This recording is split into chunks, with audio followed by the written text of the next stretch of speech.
నమస్కారం కిరణ్ టీవీ భక్తి ప్రేక్షకులకి స్వాగతం. నేను మీ గాయత్రి. ప్రస్తుతం మనతో పాటు ఉన్నారు ప్రముఖ ఆధ్యాత్మికవేత్త జ్యోతిష పండితులు పోతుకూచి చంద్రమౌళి శాస్త్రి గారు. గురుగారితో మాట్లాడదాం. నమస్కారం గురుగారు. ఓం లక్ష్మీ గణపతయే నమః. జూన్ 8 తారీఖున శుక్రుడు ప్లస్ గురువు కర్కాటక రాశిలోకి ప్రవేశిస్తున్నారు. మళ్ళీ వీళ్ళిద్దరు చూసుకుంటే ధనకారకులు, ఎంతో యోగాన్ని ఇస్తూ ఉంటారు అని చెప్పుకుంటాం మనము. మళ్ళీ కర్కాటక రాశిలోకి ప్రవేశించడం వల్ల అన్ని రాశుల వారికి ఎలాంటి యోగం పట్టుబోతుంది ఒకసారి తెలియజేయండి. ఓకే తల్లి, చాలా చక్కటి విషయము. ఎందుకంటే గురువు గురించి శుక్రుడి గురించి మాట్లాడుకుంటే లక్ష్మీదేవి వరాలిస్తుందని చెప్పి శాస్త్రంలో ఉంది. ఓకే. ఎందుకంటే గురుడు ఈయన ధనానికి కారకుడు, వృద్ధిని చేసేటటువంటి వాడు గురుడు.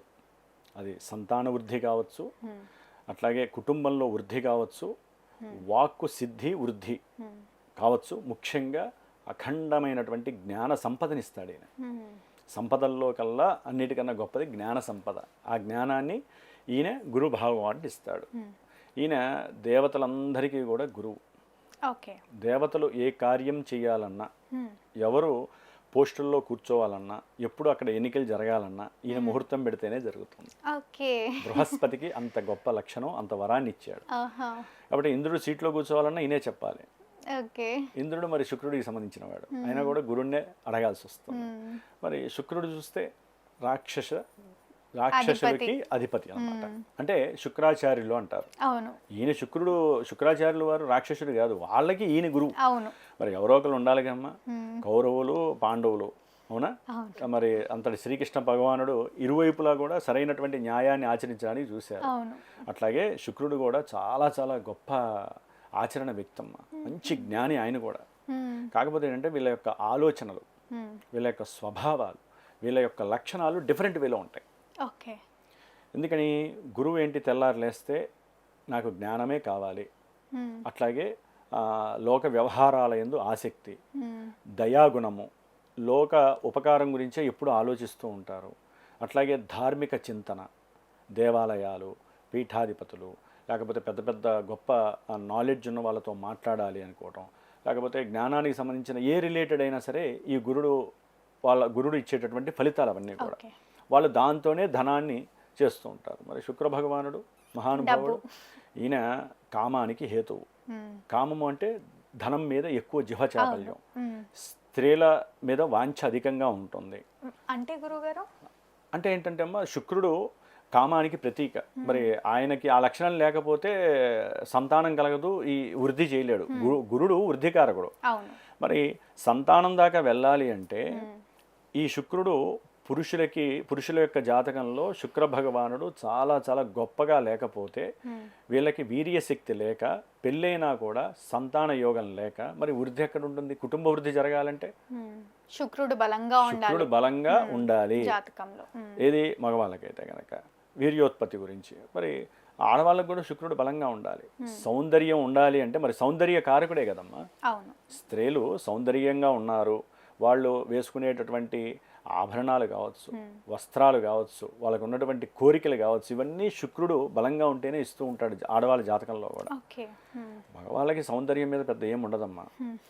కాకపోతే ఏంటంటే దీంట్లో వర్షన్స్ చాలా ఉంటాయి. హార్మోన్స్కి ముఖ్య కారకుడు ఎవరై అంటే శుక్రుడు. మరి స్త్రీలకి సంతాన ఉత్పత్తి కలిగించేటటువంటి సిస్టమ్ ఆపరేట్ అయ్యేదంతా కూడా శుక్రుడు బలంగా ఉంటేనే. పిండోత్పత్తికి కారకుడు ఆయన.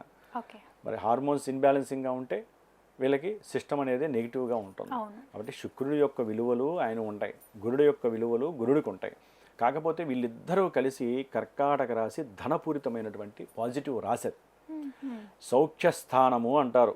ఏది హోల్ జోడియాక్లో సౌఖ్యస్థానం అంటే ఏంటి? కంఫర్ట్నెస్. ఏ పని చేసినా కూడా ఆ స్థానం పరమ పవిత్రంగా ఉండాలి. ఇప్పుడు ఆ స్థానంలో పరమ పవిత్రమైనటువంటి 2 గ్రహాలు ఉన్నాయి, గురుడు శుక్రుడు. వాళ్ళ పోర్ట్ఫోలియోస్ పక్కన పెట్టండి, ఆల్రెడీ ఇందాక చెప్పుకున్నాం కదా.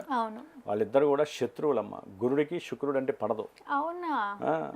ఇప్పుడు ఈయన ప్రశాంతంగా కూర్చొని ధ్యానం చేస్తే ఒక మోహిని అవతారం వచ్చింది అనుకో, నేను కోపం వచ్చి ఏం చేస్తాడు? శపిస్తాడు. ఆ మోహిని అవతారమే శుక్రుడు. అందుకనే ఈయనకి పడదమ్మా, గురు శుక్రుడికి పడదు. నా ఆలోచనలు ఇవి, నువ్వు చేయాల్సింది నువ్వు చేయి, నేను చేయాల్సింది నేను చేస్తాను, ఎవరు దేనికి లొంగుతారో చూద్దాం అనుకుంటారు. వాళ్ళు జన్మించినటువంటి జాతకానుసారము ఎవరు దేనికి లొంగుతారో తెలుస్తుంది. ఇప్పుడు ఏదైనా ఎవరైనా హోమం చేస్తూ ఉంటారమ్మా, ఎవరన్నా హోమం చేస్తూ ఉంటారు, ఎంతోమంది ఉంటారు, వీళ్ళు ప్రశాంతంగా కూర్చొని ఆ హోమం మీదే ధ్యాస పెట్టుకొని ఆ దైవధ్యానమే చేసేవాళ్ళు ఉంటారు గురుగ్రహ జాతకులు. కొంతమంది ఉంటారు శుక్రగ్రహ జాతకులు, హోమం దగ్గర కూర్చుంటారు కానీ చుట్టుపక్కల అంతా చూస్తూ ఉంటారు, వీళ్ళకి అవసరం లేని విషయాలన్నీ వీళ్ళకే కావాలి. అంటే ఇన్ని రకాలుగా ఉంటాయంటున్నా. దీనికి వ్యామోహానికి కారకుడు శుక్ర భగవానుడు. వ్యామోహం లేకుండా మోక్ష సాధన వైపు తీసుకువెళ్ళి, మోక్షం ఎలా వస్తుందమ్మా? ఆధ్యాత్మిక కార్యక్రమాలు చేయటము, యజ్ఞ యాగాదులు, హోమాదులు, దాన ధర్మాదులు చేస్తూ అనుభవం ద్వారా మోక్షాన్ని పొందేవాళ్ళు ఈ గురుగ్రహ జాతకులు. ఈ శుక్రుడు ఏంటి? భోగలాలసత్వం, వాహనాలు, సౌఖ్యాలు, అట్లాగే ముఖ్యంగా స్త్రీల యందు ఎక్కువగా ఆసక్తి కలిగి ఉండటము, కామావేశం కలిగి ఉండటము, అట్లాగే ధన సంపద మీద విపరీతమైనటువంటి వాంఛ, అవసరం లేని ప్రయాణాలు చేయటము, అట్లాగే ఇల్లు కావాలి, వాహనం కావాలి, నాకు బంగారం కావాలి, మంచి సౌఖ్యమైన సెంట్లు ధరించాలి, ఇవన్నీ కూడా ఈయన శుక్రుడు ఇస్తూ ఉంటాడు. కాబట్టి మరి మోక్షానికి ఈయన, కామానికి శుక్రుడు. మరి వీళ్ళిద్దరి మధ్య ఎట్లా కుదురుతుంది? కుదరదు కదా. మళ్ళీ ఒకటే రాశిలోకి ప్రవేశిస్తున్నారు, ఒకటే రాశి సౌఖ్య స్థానంలో ప్రవేశిస్తున్నారు. ఈ ఇద్దరు గ్రహాలమ్మ ఇలా ప్రవేశించడం ద్వారా సాధ్యమైనంత వరకు కొన్ని రాశుల వారికి చాలా యోగ కాలం. ఏ రాశుల వారికి? మేషరాశి. ఎలాంటి యోగం? గృహయోగం, వాహన సౌఖ్య యోగము, చాలా చాలా సౌఖ్యాలు అనుభవించేస్తారు. అంటే దూర ప్రాంతాలకు వెళ్ళటము, అక్కడ అంటే వాహన సౌఖ్యం ద్వారానే దూర ప్రాంతం, ఎప్పుడు వాళ్ళు ఎటువంటి వెహికల్ ఎక్కనటువంటి వాళ్ళు వెహికల్ ఎక్కి ప్రశాంతంగా కూర్చొని, సామాన్యంగా ఉన్నవాడు కూడా ప్రశాంతంగా ఇలా కూర్చొని ఇదే కదా నాకు అనుకూలమైనటువంటి కాలం అనేటటువంటి వాళ్ళు మేషరాశి వాళ్ళకి ఎక్కువగా ఉంటుంది. విద్యార్థులకి విద్యయందు ఆసక్తి పెరగటము, విదేశాలకు వెళ్ళాలనే తాపత్రయంతో చక్కటి అవగాహన శక్తిని పెంచుకోవటం విద్యార్థులకి మేషరాశి వాళ్ళకి ఉంటుంది. అట్లాగే ఇందాక చెప్పినట్టుగా గృహయోగాదులు, వాహన సౌఖ్యాదులు, బంగారం కొనుక్కోవటం, వెండి దాచుకోవటం, ఇవన్నీ కూడా మేషరాశి వారికి అత్యద్భుతంగా ఉన్నాయని చెప్పుకోవాలి. శుక్రుడు 4లో ఉండటం చాలా సౌఖ్యం అమ్మ మేషరాశి వాళ్ళకి. అట్లాగే ప్రేమ, పెళ్ళి, కుటుంబంలో వారి యందు వాత్సల్యము పెంచుకోవటము, ఇవన్నీ కూడా చక్కగా జరుగుతూ ఉంటాయి. వివాహ యోగానికి సరైనటువంటి అనువైన కాలంగా కూడా భావించాలి ఈ యొక్క మేషరాశి వాళ్ళకి. అట్లాగే కాస్త వృషభ రాశి వాళ్ళకి మాత్రం కొంచెం డౌన్ఫాల్ అనుకోవాలమ్మా ఈ విషయంలో. ప్రయాణాల ద్వారా, ఆకస్మిక ప్రయాణాదుల ద్వారా ధనము ఖర్చు అవ్వటము, కాస్త ఆకస్మికంగా వీళ్ళు తలవని సమయంలోనే అనారోగ్య సూచనలు కలగటము, దాని ద్వారా ధనము ఖర్చు అవ్వటము, అట్లాగే బంధువుల్లో కానివ్వండి, లేకపోతే స్నేహితుల ద్వారా కానివ్వండి, ప్రయాణాదుల ద్వారా మోసపూరితమైనటువంటి కొన్ని విషయాలు బయటపడటము, ఇట్లా వృషభ రాశి వారికి కొంత అసౌకర్యకరమైనటువంటి విషయంగా భావించాలి. ఓకే, అనుకూలమైన స్థానంలో లేకపోవడం వల్ల ఇలా జరుగుతూ ఉంటాయమ్మా. అంటే శుక్రుడు అక్కడ ఉండటం మంచిదే కాదనట్లేదు, కానీ గురువుతో కలిసి ఉన్నాడు కదా, కొంచెం దోషప్రదం. దాదాపుగా వీళ్ళిద్దరూ అమ్మ జూన్ 8వ తేదీ నుండి జూలై 4 వరకు కలిసి ఉంటారు. జూన్ 8 నుంచి జూన్ 18 వరకు కూడా గురుడు సొంత నక్షత్రంలో ఉండి తర్వాత శని నక్షత్రంలోకి వస్తాడు. శుక్రుడు కూడా శని నక్షత్రంలోకి మారిపోతాడు. ఇక్కడ వచ్చినప్పుడు అంటే ఈ యొక్క నెల రోజుల్లో అంటే దాదాపు 4వ తారీఖు వరకు చాలా చాలా కష్టాలు నష్టాలు అనుభవించే రాశులు కూడా ఉన్నాయి. వాటిల్లో కుంభరాశి వారు అప్పుల బాధలు, ఉద్యోగంలో వెనక్కి తగ్గటం, ఉద్యోగ అవకాశాలు రాకపోవటం, వచ్చినా వాటిని నిలబెట్టుకోలేకపోవటం, ఆర్థికంగా బలహీనపడటం, అట్లాగే భార్యాభర్తల మధ్య, ఎందుకంటే శుక్రుడు అనేవాడు దాంపత్య సుఖాన్ని ఇస్తాడు, ఇక్కడ అవయోగాన్ని ఇస్తాడు, కుటుంబంలో ఏదో రకమైనటువంటి, ఎందుకంటే గురుడికి 6వ భావం మంచిది కాదు, 6వ స్థానం, శుక్రుడికి 6వ స్థానం మంచిది కాదు.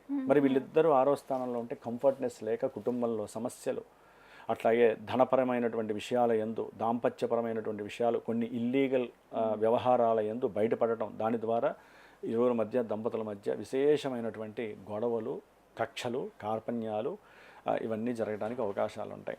గృహ వాహన సంబంధిత రుణ బాధల వలన కూడా బాధలు పడేటటువంటి అవకాశాలు ఎక్కువగా ఉంటాయి. విద్యార్థులకి ఉన్నత విద్య యందు కాస్త లోపభూయిష్టమైనటువంటి కాలంగా కుంభరాశి వారికి చెప్పుకోవాలి. ఇక సింహరాశి వారికి 12వ స్థానంలో ఉన్నటువంటి గురు శుక్రుల వలన కాస్త వీరికి ఏంటంటే సంతానపరమైనటువంటి అసౌకర్యకరమైనటువంటి ఇబ్బందులు, ఆకస్మికంగా ధనపరంగా ఏదో రకమైనటువంటి ఇబ్బందులు కలగడానికి అవకాశం ఉంది. దాని ద్వారా వీరికి ఉన్నటువంటి ఆస్తులు అమ్ముకోవాల్సిన పరిస్థితి, తాకట్లు, బంగారము వెండి తాకట్టు పెట్టుకోవాల్సిన పరిస్థితి, లేకపోతే డబ్బులు ఇవ్వాల్సిన వాళ్ళు ఇవ్వలేకపోవటము, ఇట్లా ఎన్ని రకాలంటే ధనపరమైనటువంటి ఇష్యూస్ వీరిని ఇబ్బంది పెడతాయి. అట్లాగే దంపతుల మధ్య సౌఖ్యంగా ఉండాల్సినటువంటి శుక్రుడు ఒక్కడే ఉంటే సౌఖ్యం ఉంటుంది. గురుడితో కలిసి ఉండేసరికి సౌకర్యకరమైనటువంటి విషయాల కన్నా వీరికి ప్రయాణాలు అధికమవటం, ధన సంబంధిత విషయాలలో మానసికంగా వారు ఇబ్బంది పడుతూ దాంపత్య సుఖాన్ని అనుభవించలేని పరిస్థితి, దాని ద్వారా సంతానపరమైన ఇబ్బందులు కూడా ఎదురవుతూ ఉంటాయి. ఇక తులారాశి వారికి కాస్త మీడియం అని చెప్పుకోవాలమ్మా. కాకపోతే అంటే 10వ స్థానంలో గురుడు శుక్రుడు ఉండటం ద్వారా ఉద్యోగ భంగాలు, ఆశించినటువంటి గౌరవం దక్కపోవటం, కీర్తి ప్రతిష్టలకి హాని కలగటము, అనుకున్న కార్యాలు కాస్త సడలింపు లేక జరగకపోవటము, అట్లాగే శత్రు బాధలు అధికంగా ఉండటము, ఉద్యోగాల్లో అంతర్గత శత్రువులు అధికంగా ఉండటము, ధనహీనత కలగటము, అట్లాగే వీరు అనుకున్నటువంటి విషయాలు ప్రతిదీ కూడా ఆపోజిట్గా జరగటము, ఇవన్నీ కూడా ఈ యొక్క తులారాశి వారికి జరుగుతుంది. అంటే 10వ స్థానంలో ఉన్నటువంటి గురు శుక్రులు అవయోగాలను ఇస్తూ ఉంటారు, అంటే సూత్రం ప్రకారం కూడా. ఇక మనకి కావాల్సింది ధనుస్సు రాశి వారికి అష్టమంలో గురుడు, అష్టమంలో శుక్రుడు కొంచెం అవయోగాల్ని ప్రసాదిస్తారు. ఆర్థిక ఆకస్మిక ధన నష్టాలు, వాహనపరమైనటువంటి ఇబ్బందులు, ఆరోగ్యరీత్యా సమస్యలు, అట్లాగే శత్రుబాధలు, రోగబాధలు, రుణబాధలు, నమ్మినవాడు మోసం చేయటం, ఏదైనా గృహపరమైనటువంటి విషయాల యందు వీరు ఆసక్తిగా ఉంటే అవన్నీ కూడా డౌన్ఫాల్ అయిపోవటం, అనుకున్నవి జరగకపోవటం, మానసికంగా నిర్వేదం, ఒక రకమైనటువంటి నిరీక్షిస్తూ ఉంటారు. డబ్బులు వస్తాయి, మాకు ఇటు నుంచి వస్తాయి, అటు నుంచి వస్తాయి. సరైనటువంటి సౌకర్యవంతమైనటువంటి జీవితాన్ని ఈ ధనుస్సు రాశి వారు అనుభవించలేరు. కాబట్టి ఈ విధంగా మెయిన్ కుంభరాశి అమ్మ, ఆ తర్వాత కాస్త వృషభ రాశి కొంత పర్సెంటేజ్లో, ఆ తదుపరి కర్కాటక రాశి వారికి కూడా కొంచెం అసౌకర్యమైనటువంటి పరిస్థితి అనేది చెప్పుకోవాలి. తర్వాత సింహరాశి, తులారాశి కొంతవరకు కొన్ని మంచి జరగడానికి కూడా అవకాశం ఉంటుంది, కానీ 10వ స్థానం అంత మంచిది కాదు కాబట్టి తులారాశి వారికి ఇబ్బంది. ధనుస్సు రాశి, కాబట్టి ఈ రాశుల వారైతే కనుక కంపల్సరీ గురు శుక్రులకి సంబంధించి నేను ఒక పరిహారం చెబుతాను, అది చేసుకోవడం ద్వారా వీరికి వచ్చేటటువంటి సమస్యలు రాకపోగా ధనము మళ్ళీ ఎదురు వచ్చే అవకాశాలు ఎక్కువగా ఉంటాయి. అయితే ముఖ్యంగా అమ్మ మిథున రాశి వారు, కన్యారాశి వారు, వృశ్చిక రాశి వారు, మకర రాశి వారు, మీనరాశి వారు, వీరికి తిరుగులేనటువంటి ధన సంపాదన, అసలు గురు శుక్రుల యోగం అంటే వీరిదేనా అన్నట్టుగా ఉంటుంది. విశేషమైనటువంటి భోగము, భాగ్యము, లాలసత్వము, ప్రయాణాల్లో సౌఖ్యాదులు ఏదైతే కోరుకుంటారో అవన్నీ లభించడానికి ఈ రాశుల వారికి యోగ్యత గురు శుక్రులు ఇస్తారు. ఎన్ని రోజులు ఉంటుంది? అదే జూలై 4 వరకు. ఏదేమైనమ్మా ఈ గురు శుక్రుల యొక్క యోగము అందిపుచ్చుకోవాలంటే వీరు కంపల్సరీ ఈ 21 రోజులు, ఎందుకంటే మనకి మధ్యలో పౌర్ణమి వస్తుంది, దాదాపు 24 రోజులు ఉంటుంది యోగము, గురు శుక్రుల యొక్క యోగము. దాంట్లో మినిమం అట్లీస్ట్ పౌర్ణమి వరకన్నా సరే 21 రోజులు వారి ఇళ్లల్లో ఎవరైనా సరే, దీనికి ఏంటమ్మా ధనం అనేది ఏ రాశికి ఏ నక్షత్రానికి సంబంధం లేదు కదా, అందరికీ అవసరమే కదమ్మా, ప్రతి ఒక్కరికి. అంతే. ఇప్పుడు గురుడు ఒక వర్గానికి సంబంధించిన వాడు, శుక్రుడు ఒక వర్గానికి సంబంధించిన వాళ్ళు, వీళ్ళిద్దరు కలుస్తున్నారు. కాబట్టి ఈ రాశి వాళ్ళకి ఇది, ఈ రాశి వాళ్ళకి ఇది అని కాదు, జాతకంలో కొన్ని యోగాలు పట్టుంటే వాళ్ళైనా సరే కంపల్సరీ ఈ యొక్క పరిహారం ఆచరించడం ద్వారా చాలా మంచిది. ఇది జలరాశి, చరరాశి, ధనము ఎంత వచ్చినా ఫ్లోటింగ్ వెళ్ళిపోతూనే ఉంటుంది. దీన్ని కాపాడుకోవాలంటే నిత్యము కూడా లక్ష్మీ కవచాన్ని పారాయణ చేయటం, వీరుంటే లక్ష్మీ సహస్రనామ స్తోత్రాన్ని చదువుకుంటూ, అది కూడా కాకపోతే కనకదార స్తోత్రం ఎవరైతే 21 రోజులు చదువుతారో ఇక జీవితాంతం వారికి లక్ష్మీ దోషం అనేది ఉండదమ్మా. లక్ష్మీ కటాక్షం తప్ప దోషభూ అనేది ఉండదు. జూన్ 8 నుంచి జూలై 4 వరకు, జూలై 4 వరకు ఈ మధ్యలో పౌర్ణమి రోజున విశేషత్వం అన్నమాట. ముఖ్యంగా అమ్మ ఇలాంటి మంచి యోగం కలుగుతున్నప్పుడు కొంతమంది కుదరని వాళ్ళు ఈ పూజలు పునస్కారాలు చేయలేరు. అసలేంది ఏంటంటే వీళ్ళ ఇంట్లో మంచి ఆవుని కంపల్సరీ ఆవునేతితోనే దీపారాయణ చేయండి 21 రోజులు, వీలుంటే ప్రతి ఒక్కరూ కూడా. లేకపోతే ఇందాక చెప్పిన రాసుల వాళ్ళైనా సరే ఆవుని వేసి, లక్ష్మీదేవికే, లక్ష్మీనారాయణల ఫోటో లేదా వెంకటేశ్వర స్వామి చుట్టూ లక్ష్మీదేవులు ఉంటారు, వాళ్ళిద్దరు ఫోటోలైనా పెట్టాలమ్మా. ఎందుకంటే గురువు అనేటటువంటి వాడు శ్రీరామచంద్రుడు, కృష్ణుడు, విష్ణుమూర్తిని సూచిస్తాడు. శుక్రుడు చూస్తే ఒక రకంగా లక్ష్మీదేవి, లక్ష్మీనారాయణ బంధమే ఒక రకంగా. మనకు జాతకరీత్యా తీసేసేయండి. కాబట్టి వీరు ఆవునేతితో 3 ఒత్తులు వేసి దీపారాధన చేయండి ఆవునేతితో. దాని ద్వారా ఏంటంటే కార్య విజయం లభిస్తుంది, ధనము లభిస్తుంది, మనోవాంఛ తీరుతుంది. ఈ 3 ఒత్తులు కూడా దీనికి ప్రతీకగా ఉంటాయి. ఈ విధంగా చేసి నిత్యము కూడా ఏదో ఒక అర్చన చేసిన తర్వాత క్షీరాన్న నివేదన చేయండి. అట్లాగే వీలుంటే గురువారము, నేనేంటంటే అమ్మా నా యొక్క శ్రీమాత జ్యోతిషాలయ పీఠంలో కుదరనటువంటి వాళ్ళకి లేదా చేయించుకోవాలనేటటువంటి ఇందాక చెప్పిన సమస్యలు ఎన్నో ఉన్నాయి చూసారా, ఆ సమస్యలన్నీ విరుగుడైపోయి లక్ష్మీ కటాక్షం కలగటానికి చేసే పూజలో ఈ 21 రోజులు నేను ఈ గురువుకి సంబంధించినటువంటి బీజాక్షర మంత్రము, శుక్రుడికి సంబంధించినటువంటి బీజాక్షర మంత్రము 27,000 సార్లు 21 రోజుల్లో గురుడికి, 27,000 సార్లు శుక్రుడికి సంబంధించిన ఈ బీజాక్షర మంత్రాన్ని ఆచరిస్తూ పౌర్ణమి, ఏరువాక పౌర్ణమి అంటారు, రేపు నిజజ్యేష్ఠ మాసంలో 29వ తారీఖు వస్తుంది జూన్. ఆ రోజున అమ్మవారికి తామర పూలతో నేతిలో ముంచి తామరపూలు, పేలాలు, శనగలు, అట్లాగే బొబ్బర్లు, వీటికి సంబంధించినటువంటి హోమము విశేషంగా లక్ష్మీ ప్రాప్తి కోసము, గురువుకి సంబంధించినటువంటి రావి సమిధలు, శుక్రుడికి సంబంధించినటువంటి మేడి సమిధలు, ఓన్లీ ఆ సమిధలతోనే హోమం చేయాలని నేను నిశ్చయించుకొని రేపు 8వ తారీఖున పూజ ప్రారంభం అవుతోంది. గురు శుక్రులకి సంబంధించినటువంటి లక్ష్మీ కటాక్ష పూజ. కాబట్టి ఎవరైనా సరే చక్కగా ఈ యొక్క పీఠానికి ఫోన్ చేసి, లక్ష్మీ కటాక్షమే కాబట్టి ఇక్కడ దోషాలు చెప్పుకోక్కర్లా, ఎవరైనా సరే ధనప్రాప్తి కోసం ఈ పూజలో పాల్గొనొచ్చు. అందరూ కూడా చక్కగా చేయించుకొని ఈ యొక్క కటాక్షాన్ని పొంది, నేనేంటంటే ప్రత్యేకించమ్మా ఆ భస్మంతో పాటుగా మనకి శ్రీఫలం అని ఉంటుంది, ఆ శ్రీఫలాన్ని పెట్టి పూజ చేసి అమ్మవారి దగ్గర నిత్యము లలితా సహస్రనామం చేసి, నిత్యము లక్ష్మీ కవచంతో చేసి, ఈ బీజాక్షర మంత్రాలు చేసి వీరు కంపల్సరీ ఒక మంత్రాన్ని అనుకోవడం చాలా విశేషం అమ్మ.